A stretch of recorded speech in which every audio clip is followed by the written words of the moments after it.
మీరు చూస్తే స్కూల్స్లో ప్లే గ్రౌండ్స్ సైజులు తగ్గుతున్నాయి. అసలు ఇన్ఫ్యాక్ట్ కొన్ని స్కూల్స్లో ప్లే గ్రౌండ్సే ఉండట్లేదు. సో పిల్లలకి అసలు ఆడుకునే ఒక అది టైం అంటూ లేదు, స్పేస్ అంటూ లేదు.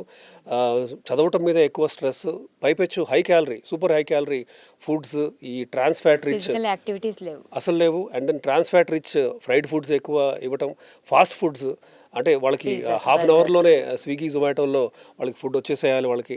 సో ఇది ఈ habit, this way of life అనేది it's going to become a problem ఫ్యూచర్లో. ఖచ్చితంగా మెటబాలిక్ సిండ్రోమ్లో ఉన్న అన్ని ప్రాబ్లమ్స్కి ఈ చైల్డ్హుడ్ ఒబిసిటీ అనేది దారితీసే రిస్క్ ఉంది. So protein, vitamins and minerals అందాలి కరెక్టే, ఎందుకంటే ఇవి సరైన ఈ ఏజ్ గ్రూప్లో అందకపోతే హైట్ తగ్గే ఛాన్స్ కూడా ఉంది. సో నరిష్మెంట్ ఈజ్ ఇంపార్టెంట్, కానీ ఓవర్ నరిష్ చేయకూడదు. ఇన్ఫ్యాక్ట్ ఓవర్ నరిష్మెంట్ కూడా ఒక రకమైన మాల్ న్యూట్రిషనే, right. Obesity is one problem where malnutrition అనేది అక్కడ ఎక్సెస్ ఆఫ్ ఫ్యాట్ ఉంటుంది. కాబట్టి పేరెంట్స్, టీచర్స్కి ఈ nourishment, recommended daily allowance, protein అంతా ఇవ్వాలి, విటమిన్స్లో ఏ, దెన్ బి కాంప్లెక్స్ అవ్వచ్చు, డి, ఈ అండ్ కే ఇవన్నీ కూడా ఎంత ఇవ్వాలి, మినరల్స్లో జింక్, సెలెనియం ఇవన్నీ ఎలా ఇవ్వాలి, ఇలా వీటి మీద ఒక అవగాహన రావాలి.